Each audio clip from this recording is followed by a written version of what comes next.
They never seem to take ownership. They never seem to take any kind of true meaningful accountability. It's even pulling teeth to get a simple "I'm sorry." You might notice that your avoidant partner or your avoidant ex always seems to dodge accountability. They're always projecting their behaviors as if it's not their fault. Maybe it's your fault. Maybe it's work that's too busy. Maybe it's this, maybe it's that. But they're never saying, hey, this is me, I own this. And if they do, it's in a way where they're still trying to skirt full accountability. And you are hurt. This person has pulled away from you. Maybe they discarded you. Maybe they pulled the rug from under your feet. Maybe they cheated on you. Did some sort of behavior that really crushed you. But they're not taking accountability. And then when you look at it, they've never taken accountability for anything.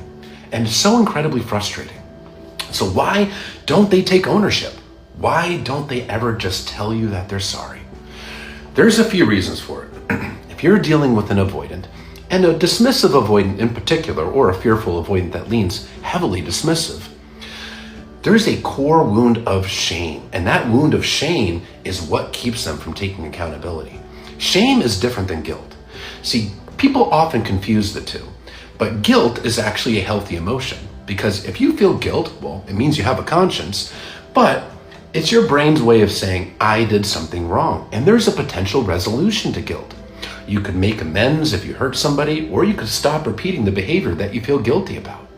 But whereas guilt is, I did something wrong, shame is, I am something wrong. I am broken. I am defective. I am worthless.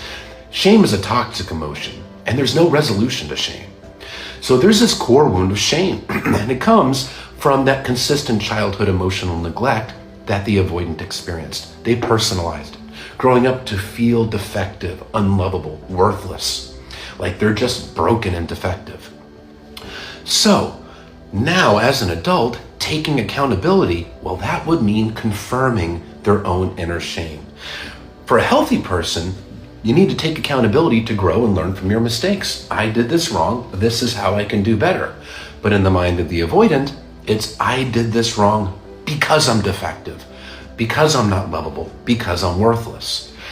It confirms that defectiveness, and it's too painful. So what they look to do, and their subconscious mind automatically does, is to project their fears, their behaviors onto external things. It becomes somebody else's fault, your fault.